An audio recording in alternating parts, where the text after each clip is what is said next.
Scary Movie is a 2000 American parody comedy horror film directed by Keenan Ivory Wayans and written by his brothers Marlon and Sean Wayans, alongside Buddy Johnson, Phil Bowman, Jason Friedberg, and Aaron Seltzer. Parodying many 90s TV shows and films, the script primarily follows the plot of Scream and I Know What You Did Last Summer. There are also plenty of references to films like Halloween, The Shining, Friday the 13th, The Usual Suspects, The Sixth Sense, The Blair Witch Project, The Matrix, and Buffy the Vampire Slayer. This comedy gem really needs no introduction. I mean, but I have to do some housekeeping. And again, it's Black History. Like how can I? This is a staple piece of Black cinema. I'm not the only person who feels like this. Times have definitely changed, some for the good, some for the bad. There are tons, countless, you lose track of how many jokes there are within that span this entire franchise that are in very, very bad taste. But I'm gonna say it. I miss this type of humor. Yes, it's vulgar. Yes, it's offensive, but come on, guys, just laugh. It truly does play a part in why the last few generations have such a dark, twisted sense of humor. Everybody knows this movie. Everybody knows this franchise. And I mean, look, the Black stereotypes are off the wall, but I mean, look at who directed the movie. And look at who half the writers are. Negroes. I am praying that when they make the next Scary Movie, and if Anna Faris and Regina Hall come back, that above all else, they stick to the humor that made the first few films so insanely entertaining. This film had a budget of $19 million and grossed $278 million worldwide. God damn. Talk about a smash hit. We knew a second one was coming. Oh, you knew a second one was coming. The Wayans bros took the already self-aware slasher formula and completely shredded it to pieces, replacing suspense with sex jokes, blood with bodily fluids, and actual fear with some of the dumbest, most quotable lines in comedy history. But here's the thing, beneath all the ridiculousness, Scary Movie is actually kind of brilliant. It's not just making fun of horror, it's exposing the cliches, the tropes, and how absurd it all really is. So, without further ado, let's revisit Scary Movie from 2000.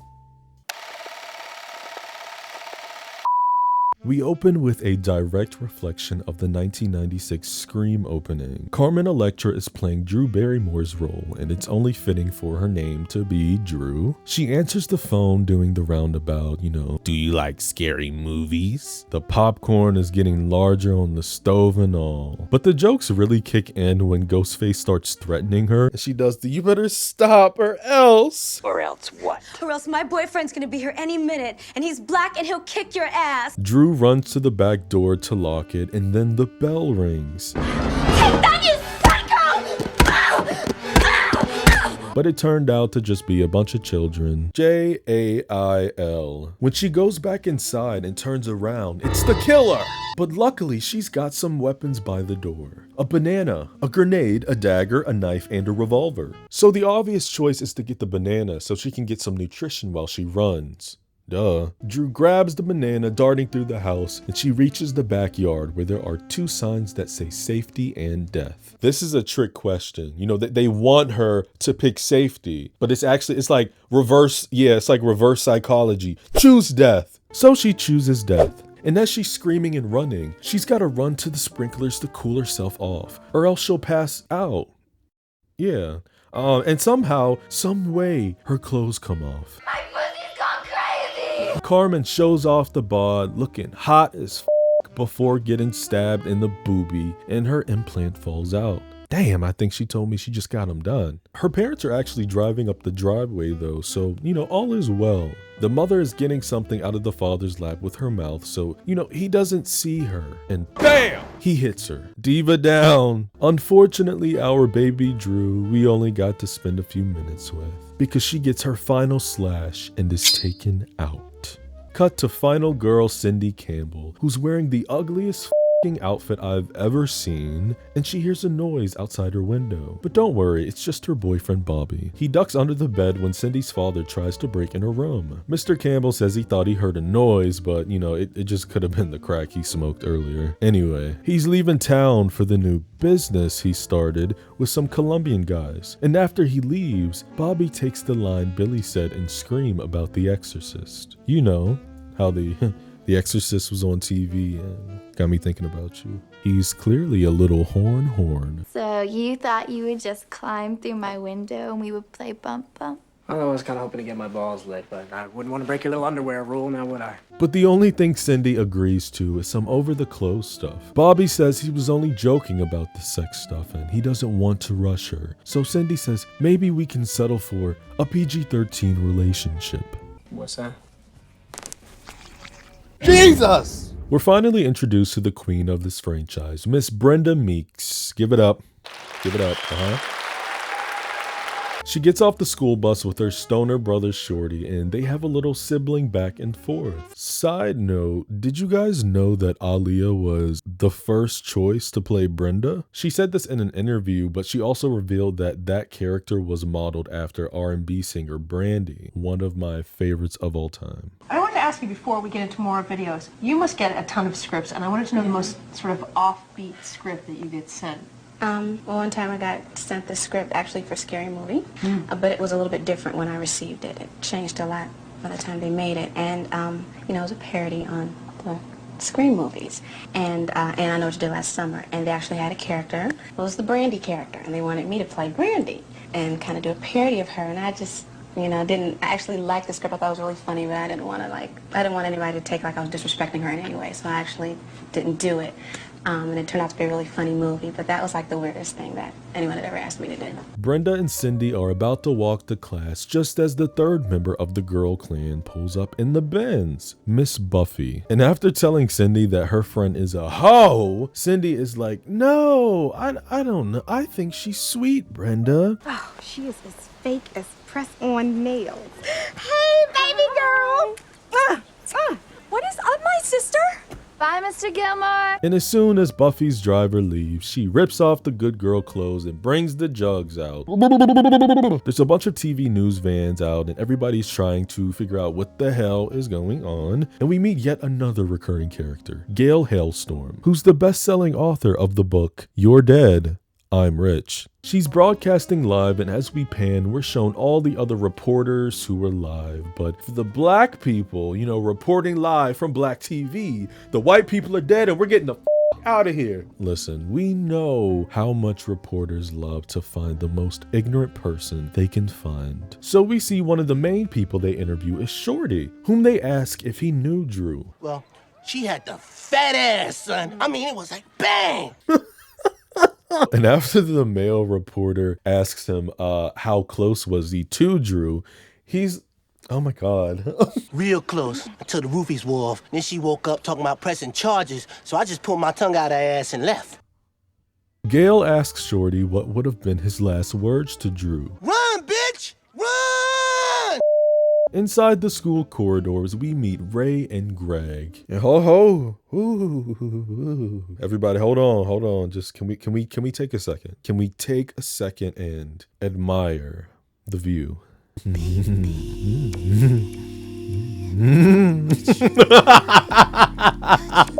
Woo! The entire movie.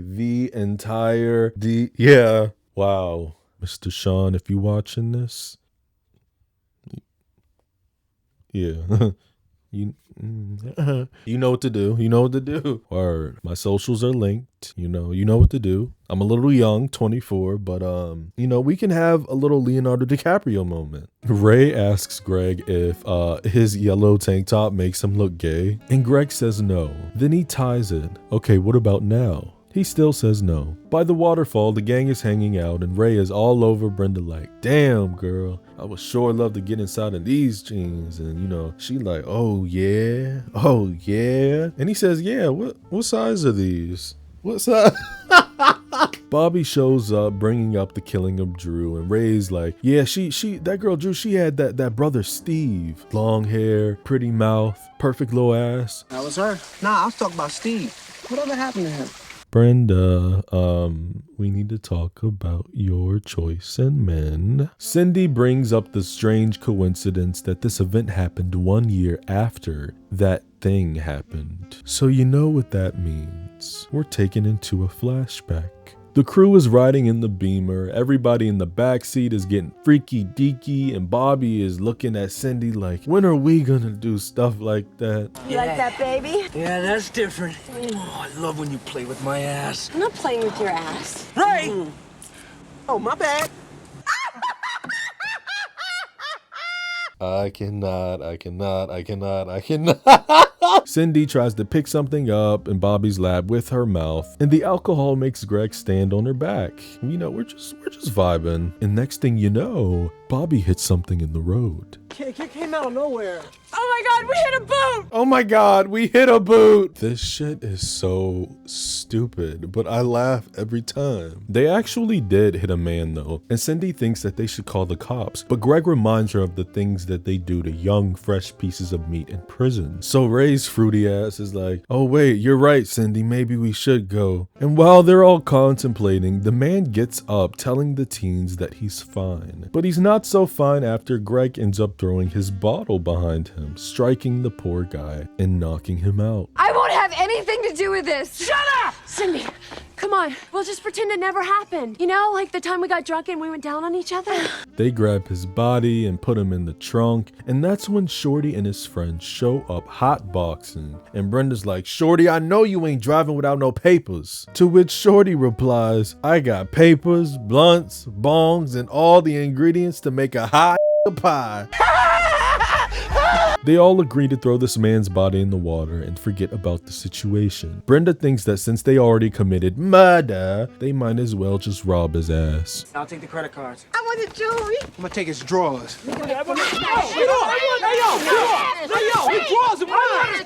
So they throw his body in the water and everybody makes an agreement to take this to their grave. Enter Doofy, Buffy's brother, who Gail approaches, trying to get somebody to screw so she can get a story. And Doofy is just the guy. There's a teacher preaching to the class about how these are the days that we all need prayer. And as the camera pans back, she's seen rocking a baby in her arms before handing it to a student saying, here, you go to your daddy. Then looks at another student and says, I'll see you after class. Oh, that's no. In the sense that, you know. She asks the class who would like to give their oral presentation first. And a girl named Heather is the only one to offer. And she's very excited if you can't tell. Okay, Heather. So the teacher calls her up and she lights a cigarette because, you know, it's going to be a long one. And during all of this, Cindy sees the stalker out the window, though she doesn't see him run away behind the tree. And suddenly a note appears that says, I know what you did last Halloween. So Cindy's memory goes back to a picnic her and Bobby had, where he's uncomfortably shoving a hot dog in her mouth, but another note appears saying, no, bitch, I'm talking about the guy you killed. Gives us the right to say what we want. Shut when the you think Ray's in the locker room smacking every boy's ass that walks past him, and after all the boys leave to get in the shower, Greg has a little boxing sesh. When Greg returns back to his locker, there is a Polaroid of shrimp. I told him to put that shrimp back in his fucking pants. So he is ready to go off, you know, because if there is one thing a man does not like, it's somebody coming after their size. So we go searching for Ray because he's the only logical explanation for this. Ray, you're a dead man. Hey. No. What you trying to say? You want to get butt naked and wrestle? Come on, Aaron. Chill out. That's my Vaseline. Greg shows all of them the Polaroid and they laugh. You would too. And look, it's not size does not matter. It's the way that you... It's the way you slow roll it. Yeah. Stroke it with emotion. Stroke it with emotion. But with that being said, why would you show your friends a Polaroid of your pee-pee? This sparks the conversation that they all believe somebody is after them. Cindy thinks that they should go to the cops, but Greg says if she goes to the police, then he'll kill her himself. Bro, the way Bobby just stands there, like, this is like, what, the third time he's put his hands on her? At a teen pageant, there's all sorts of festivities. We see Miss Congeniality, Miss Thing, who's got hair braided on the poom poom, Miss Knocked Up, and Buffy is Miss Fellatio. For Buffy's talent piece, she decides to do a dramatic reading. And right as she begins, up on the balcony, the stalker creeps up, right behind Greg, slicing and dicing him. Buffy is on the stage crying her eyes out, but people think that this is part of the act.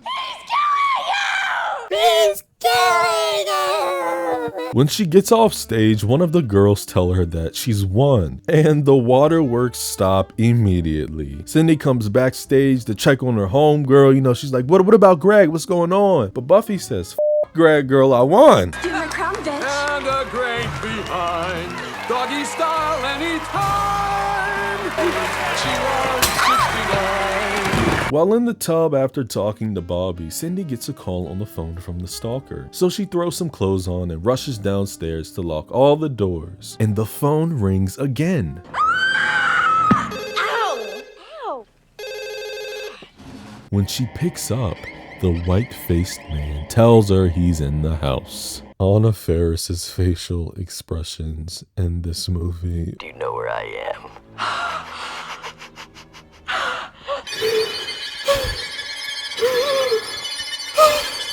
But as she walks around the house, she clearly sees him curled up by the edge of the couch. So damn, okay, let's try under the rug. No, that's not gonna work. That's not gonna work. Let's hide behind the curtain. Yeah. Now do you know where I am? Now do you know where I am? And Cindy's like, no, Mr. Scary Killer, I don't know where you are.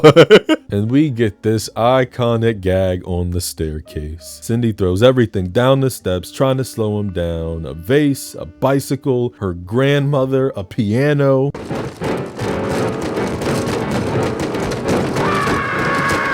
And when she gets in her room, she pulls up 911, you know, on the computer when that was a thing. I don't think you can still do that. And she writes, white woman in trouble, to which 3 police cars immediately show up. The stalker disappears, and just like magic, Bobby climbs into her window. But something drops out of his pocket. A cell phone, and a pair of black gloves, and a buck 120. Bobby, were you out skinning deer again? Side note, not him wearing this gay ass shirt. Gail is outside of the police station trying to get her story, and her cameraman is messing up. So she's got to put her foot down, and she says, Let me make it easy for you. Chopzilla, listen up. This little piggy went to the market. This little piggy stayed home. Now, this little piggy doesn't roll the goddamn camera. I'm gonna put my foot up his Life, Gail. Gail has to her. All the reporters catch Cindy and Buffy coming out of the station, and to get Cindy's attention, Cindy, your ass looks fat!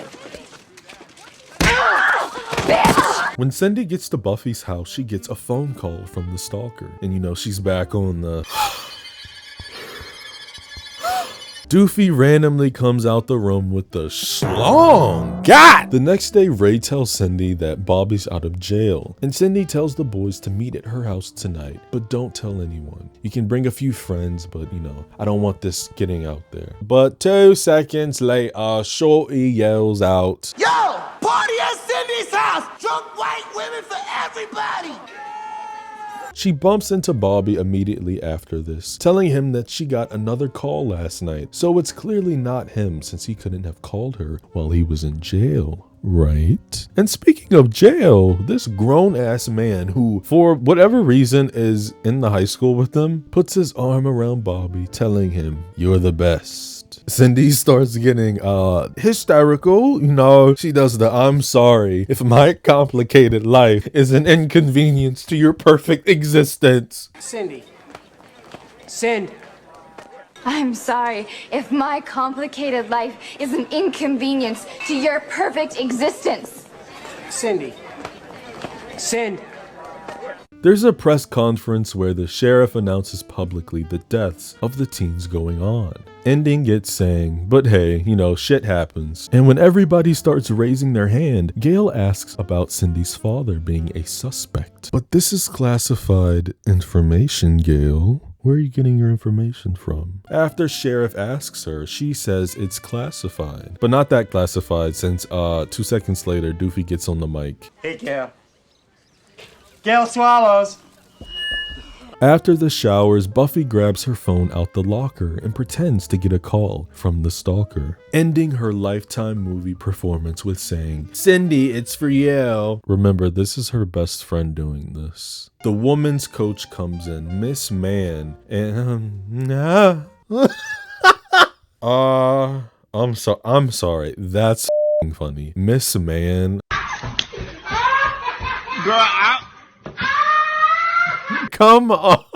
She gives the girls a short speech on protecting themselves, then says if anybody needs to come to her office and talk, she's here for them. So Cindy takes the opportunity. Instead of water in the office, there's a big bowl of red liquid. Look, I don't even want to know what that is. And then there's the mannequin hands tied up on the cork board. Like, bro, what? It's getting weird, but not as weird as Miss Mann sniffing panties. She tells Cindy to come in, have a seat. Take off your bra if you'd like. Cindy tries to confide in Miss Mann because she says she's got some secrets. But Miss Mann says, "Oh, honey, we've all got our secrets." And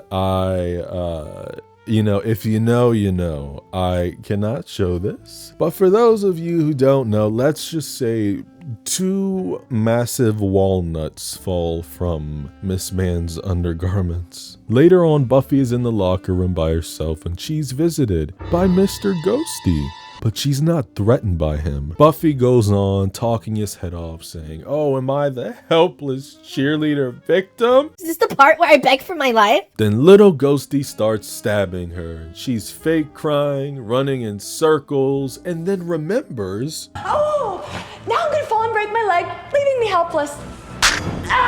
He then decapitates her, but she's still alive and still yapping, so homie tosses her in the lost and found. Outside the school, a teacher is on the roof about to jump off and end it all because he's tired of these stupid high schoolers. Cindy and friends come walking out of the school and she's monologuing about how they're just being messed with. Don't you see? And this drives her to get so frustrated where she starts screaming, "What are you waiting for?" Bad timing, Cindy. What are you waiting for? What are you waiting for? What am I waiting for? What am I waiting for? What are you waiting for? You! Brenda's telling Ray about how she doesn't feel comfortable going to Cindy's party, so Ray suggests that they just go to a movie. And after agreeing, they start kissing and getting freak nasty. Yes, I like that. Ray thinks it's time to spice things up though, so he tells Brenda to put more football gear on, and she's like, "Oh, this? Okay." Getting increasingly confused and uncomfortable. He's like, "Damn, girl, you look sexy. You know how sexy you look? Come here, hop on it." And bro immediately flips her around every which way, yelling out, Yes, Brendan! Take it, Brendan! Take it, Brendan! Who? Brenda. No, let's role play. Come on, you get me. Get me. Come on. Come on. Gail is broadcasting high up in the hills where it's dark. They're in the middle of nowhere and it's a spot where hormone-driven teens love to come and fool around. So it's very likely we're about to see somebody get killed. She finds a teen in her car by herself, which turns out to be Heather from earlier. Heather reveals that she's just been hanging out with her boyfriend who went to go check out a strange noise. But that was like 10 minutes ago. Gail asks her, babe, did it ever cross your mind that you might be next? And Heather's like, no way! So the killer jumps out the cut, he yanks her out the car and starts stabbing her. And Gail is still trying to interview through all of the pain, and she even tries to get a word from the masked killer. He's all, "You got a lot of nerve coming around here. I'm just trying to do my job. Get that camera out of my face." Then he starts chasing them.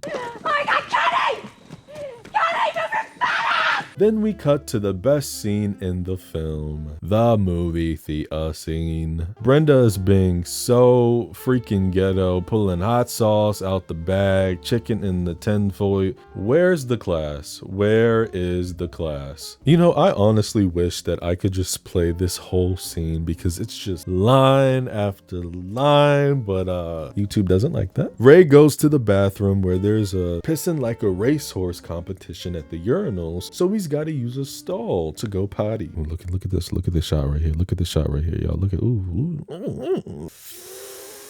Look, two tops, we can make it work. Okay, I can compromise. There's a whimpering sound coming from the next stall, and once again, I am not allowed to show this on YouTube. But let's just say an uncooked sausage pokes through that hole, very realistic looking, and it just, you know, just shoots right through his head. It's stupid, but yeah.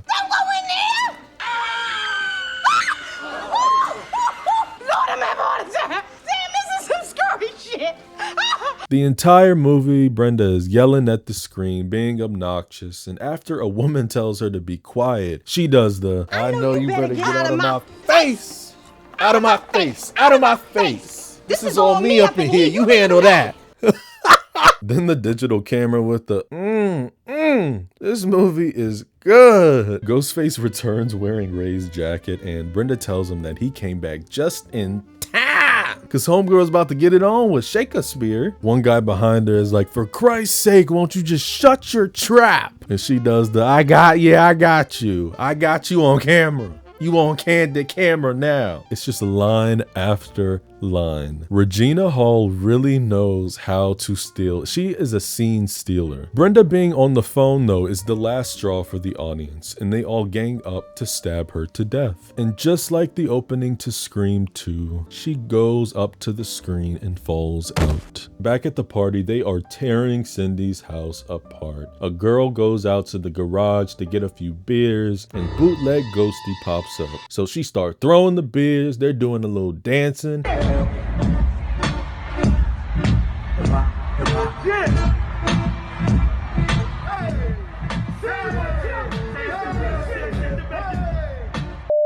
And there's nowhere to go. So she tries to fit through the cat door. Girl. Cindy is drunk as a skunk, partying it up. She finds Bobby, telling him that they need to go upstairs and play Bang Bang. So they start slobbering all over each other and their tongues get tied. Take me to your best friend's house, going on this roundabout. Meanwhile, Shorty is in another section of the house telling his friends, I see dead people. And after using the water tank to smoke out of, a door opens with bootleg Ghosty standing in the frame. Oh, shit. But Stinkerbutt isn't here to slice and dice. He just wants a little hit, you know? Cindy is slowly going down on Bobby, so he rushes her, pushing her head forcefully, but she don't know what she doing, so he tells her it's just like sucking on a Tootsie Pop. Right. And how would you know that? She takes that dough and runs with it, biting his uncooked sausage. So screw this, let's switch. Oh, Bobby.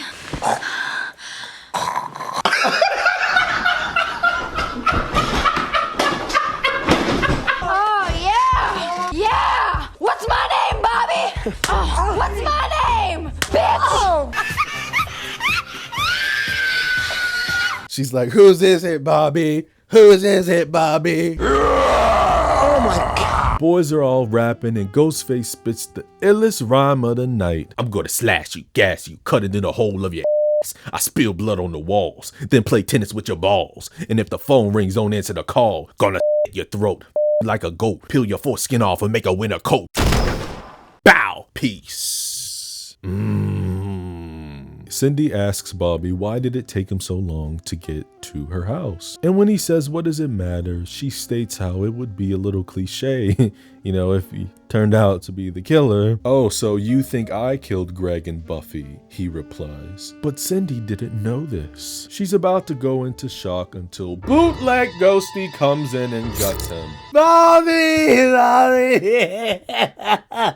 Ghosty then runs after Cindy. She books out the rum downstairs and grabs a gun out the drawer. When Bobby comes rushing down the steps, he takes the gun from her. Then Shorty comes out another section saying, "There's ass, blood, and guts everywhere. Somebody done gone crazy, son." And Bobby goes crazy-eyed on him, saying, "We all go a little crazy sometimes." And bow! He shoots him. Smoke comes out of Shorty's chest and he asks Cindy if she wanna hit this. Actually, yeah, can you just, yeah. Cindy tries to run away after Bobby reveals that the stuff on his shirt is ketchup, and she bumps into Ray, whose ear is bruised from the uncooked sausage incident. Surprise! Surprise, Cindy. Cindy is crying, asking the boys why, and Bobby's all, "You hear that, Ray? I think she wants a motive." Did Scream have a plot? No. Did I Know What You Did Last Summer have a plot? Don't think so. But his true motive was the lack of sex, and also, I'm gay. Bobby says, "In case you didn't know, so is Ray." But Ray is like, "What? I ain't gay." What are you talking about? You took her to that club. They play good music. What about our trip to San Francisco then? I just wanted to go shopping. But you made love to me. No, ho. First of all, you sucked my... Whatever, Ray. Okay, I don't want to talk about this now. Bobby says the only person he actually killed was Shorty, and soon to be her. And also, they're copycatting a killer that already exists. It's the perfect crime. Ray does the Stu Mocker lines and they bring out Cindy's father, who's got some kinky stuff on. The boys' plan is to wipe Cindy and her father out, leaving themselves as the only survivors. So after 3 failed attempts because Bobby wasn't prepared, he was being a little Ray stabs him 10 or so times, saying, "Movies don't create psychos, canceling them does." Ray vents about how the Wayans bros didn't get a final episode, which is something that actually happened to both him and Marlon with their popular sitcom. And the real and main ghosty of this film pops up behind Ray, stabbing him in the back. And when he drops to the floor, he lands right on Bobby in the love position. We get a Matrix fight with Cindy and bootleg Ghosty, who throws her at the wall. She floats in the air, kicks him into a shelf, flings a plate. He does the Neo dodge. It's so ridiculous. And when the cops show up, Cindy and her father run outside. But Ghosty is gone.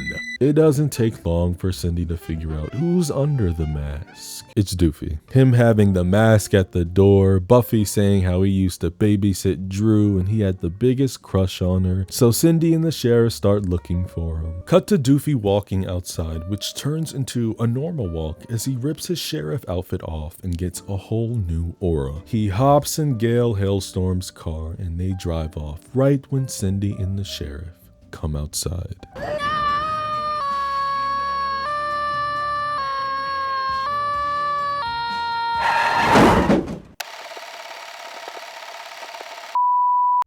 Here's the joint with Scary Movie. Even though it's a spoof of horror, its main plot takes elements from a film that's already self-aware. Scream is satire. We know this. And satire doesn't work for all people, sure, but I guess that depends on how you brew and mix the humor, right? This film is a crash course in you couldn't make this today. Even though it's confirmed we are getting a 6th installment, so the question begs, what will the Wayans bros decide to do this time? Will they water the jokes down or go all the way? Personally, if they don't go all the way, I don't see the point. The world needs to lighten up. People have gotten way too sensitive, and you know what? I will stand on that mountain forever. Hello?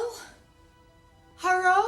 The originals were plagued with homophobic, ableist, racist, and sexist jokes. Every slur in the combo Happy Meal. And while I said go all the way, the reality is that something is gonna have to give, especially with a 2025 audience or 2026, whenever it decides to come out. But even the social justice warriors have nostalgia with this film, so I don't doubt that they wouldn't show up to the theater, especially given that the Wayans are coming back. Even though all the humor in media was extremely ignorant, tone deaf, illiterate, you cannot deny that there was a charm there. And no, I'm not talking about making like poop jokes, but how these films are products of their time. And I know that's a phrase that is thrown around like candy. But guess what? The truth is, you take it or you leave it. You can cancel it or study it like a fossil. My love for Scream partly amplifies my joy in revisiting the first one from time to time. It's just fun, man. You know, what happened to fun, bro?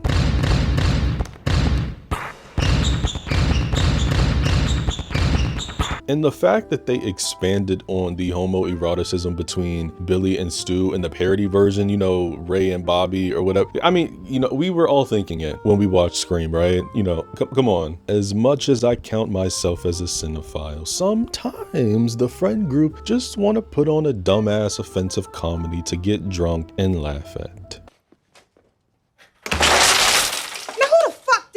Comedy is only drama in disguise, and in some people's eyes, the best way to critique society and the world around you is to make fun of it. Let me just bring up the stereotyping specifically for Black people, and what I have to say about that is I do not care. I do not care. Me don't care. And I'm gonna tell you why. It's because these films were made by Black people. Well, okay, the first two were, which, let's be honest, the only ones that people really care about. Then the head-ass studios and Weinsteins took over with Dimension Films, though Marlon did some writing on the fourth installment, I believe. And yeah, there are loads of other territorial jokes that are absolutely not okay and do not always hit. But look, homie, the comedy is supposed to be offensive. It is. I'm gonna say it. I will take offensive humor in films over anything that is watered down, whitewashed, or playing it safe. The Wayans Bros made a classic with Don't Be a Menace to South Central While Drinking Your Juice in the Hood, which is a parody film all about, hood films and from the late 80s and early 90s. It's great. I still laugh at that movie. I do. The homies practically revived the parody genre. Let's keep it G. Let's keep it 100. They didn't create it, but the success and cultural impact of Scary Movie sent a shockwave and a ripple of an entire birth of these films. Not another teen movie, Shriek If You Know What I Did Last Friday the 13th, date movie, epic movie, superhero movie, disaster movie, Meet the Spartans, Vampire Sucks, Stan Helsing. All garbage? Sure, but there's an audience for it. I'd even throw Black Dynamite in there. Birth of a formula, death of a brain cell. Humor aside though, it's the actors who really sell this film. Everybody is stellar, but I'm gonna highlight both Regina Hall and Anna Faris. This franchise is absolutely nothing without either one of these ladies. Cindy's airhead nature and Brenda's loud, often ignorant and chaotic one-liners make them standouts. I am still quoting damn near every line of dialogue, as you can tell from this video, that Brenda says across every film till this day. You're gonna die in 7 days. Cindy, the news is on. Another little white girl done fell down the well. 50 black people get their ass beat by police today, but the whole world gotta stop for one little whitey down the hole. Now let's split up. Now, wait a minute, hold up. Excuse me? Look, I'm on TV, y'all. Have you lost your mind? No one. Hip slaps. Right there. Cindy, this bitch is messing up my floor. Damn. Why this loud bitch gotta bring that shit over here? With a backup dancer. I mean, that's nasty. Get up, you little ugly bitch. Come on, let me see what you got. What you gonna do? That's all? Ooh. I'ma piss on your face, and then I'ma fart in your mouth, yeah, and then I'ma shit on these walls, Ray. Ooh. Lil' Kim got my sandwich. Look out, Russell Crowe's got a phone. R. Kelly, don't pee on me. And he'll look at you like he gonna cut you. Brenda, you're so romantic. Ooh, I'm whipping her ass, Cindy. Okay, well, maybe she won't see me. Brenda! Oh, shit, she stole me. Oh, she is as fake as press-on nails. Hey, baby girl.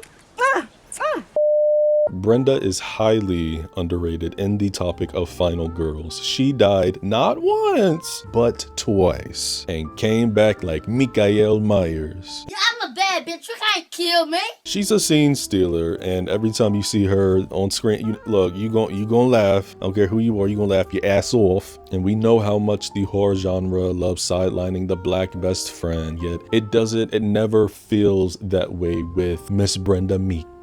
So despise these films or not, you're not wrong. Humor is subjective, and although the scary movie films are like a time capsule packed with dollar store wigs and jokes that might have aged like milk in the sun, buried underneath the fart gags and race jokes are a very strange, weird brilliance, if I can say that. One that knew exactly who it was clowning and didn't care who got offended in the process. You can cringe all you want, but let me say this straight up. They don't make them like this anymore. And is that for the best? Well, that's up for you to decide. If you enjoyed this video, consider subscribing, give your homeboy a like, and turn on the bell so you get every notification when I post a new video. Thank you guys so much for watching. Take care of your mind, take care of your body, and take care of your spirit. And I'll see you in the next one.